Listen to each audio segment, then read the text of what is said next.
중년 여성의 살과의 전쟁.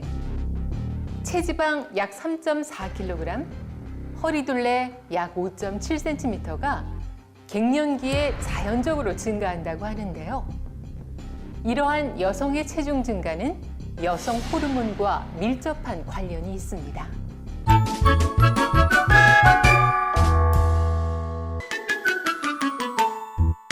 자, 오늘 가정의과 전문의 이선민 선생님 그리고 이수환 선생님 함께 하셨어요. 안녕하세요. 네, 안녕하세요. 반갑습니다.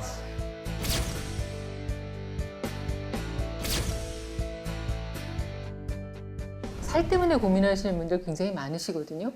근데 이제 똑같은 양을 먹어도 어떤 분은 항상 날씬하시고 어떤 분은 같은 양을 드셔도 계속 살이 찐다 하시는 분들이 있으세요. 어쩜 이렇게 살찌는 정도가 다를까요? 뭐 제가 이런 비유가 적절할지 모르겠지만 제가 이소환 선생님하고 가끔 밥을 먹을 때가 있는데요. 네. 밥 먹는 양이 차이가 별로 없어요, 사실. 근데 보시면 아시겠지만 저하고 이소환 선생님 많이 다르죠.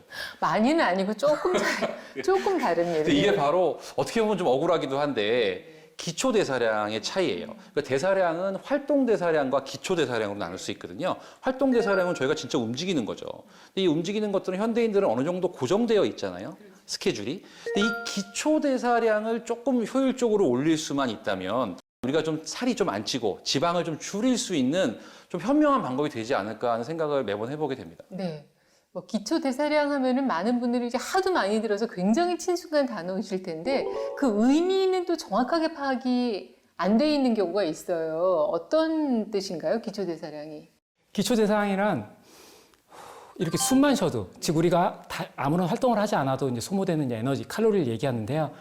이렇게 기초 대사량이 높은 사람은 식사를 해도 이제 뭐 많이 소위 말해서 좀 많이 먹어도 살이 잘 안 찌는 체질이 되겠고요.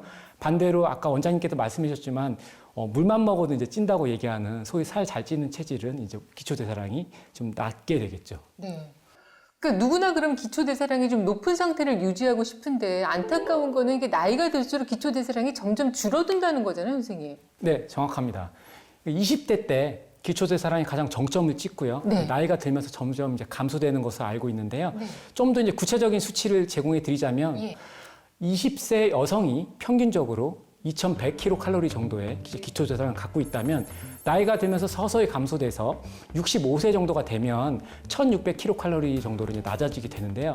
즉 다시 말해서 내가 20대 때랑 똑같이 먹고 그다음 밤에도 똑같이 야식을 하고 그렇게 되면 나는 20대 때 살이 안 쪘는데 왜 지금 살이 찔까? 이건 너무 당연하다는 얘기죠. 그래서 나이가 들면서 기초 대사량이 감소되기 때문에 20대 때랑 똑같이 식사를 하면 체중은 감소하기는 어렵고 오히려 늘게 되겠다. 이렇게 얘기 드릴 수 있겠습니다. 네.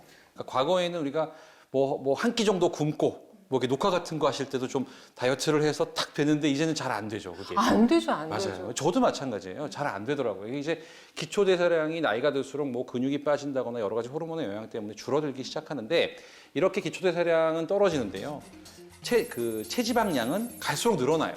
그 얼마나 슬퍼요. 그러니까 근데 어떻게 보면 이게 너무 당연한 거죠. 그러니까 기초 대사량이라는 게 쉽게 얘기하면 뭐냐면 그만큼만 먹으면 더 이상 살은 찌지 않는 거예요. 움직이지 않아도. 가만히 누워서 고칼로리만큼만 먹었을 때는 아주 플랫하게 평균을 유지하는 거죠. 근데 그게 떨어지기 시작하니까 옛날하고 똑같이 먹었는데 나머지 남는 살이 체지방으로 가는 거죠. 그래서 이 그래프가 역전이 돼요, 이렇게. 그러니까 언젠가부터는 나 똑같이 먹었는데 왜 살이 찌지? 노력을 하는데 왜 안 되지 하는 비만의 정체기가 오는 거죠. 나이가 들수록 이런 비만 정체기라는 게 오기 시작하는데 많은 분들이 노력을 해요. 이걸 극복하기 위해서. 네. 근데 이 정체기라는 게 우리 다 느끼고 있지만 너무 힘들죠. 해도 안 되니까 하다가 포기하게 되고. 그럼 이제 비만의 정체기가 아니라 살이 찌는 시대가 오는 거죠, 이제 계속.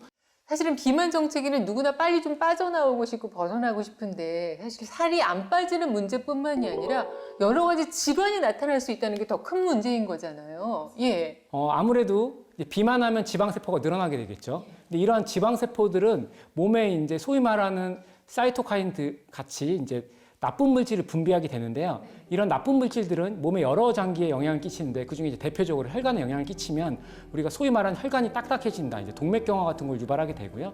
그다음에 혈관에 상체기를 내서 그러면 이제 혈전 형성들이 이제 증가되게 되는데 이러한 혈전 형성들이 어느 정도 수준을 넘었으면 소위 말하는 뇌졸중, 심근경색 같이 심뇌혈관 질환의 발병률을 높이게 됩니다. 네.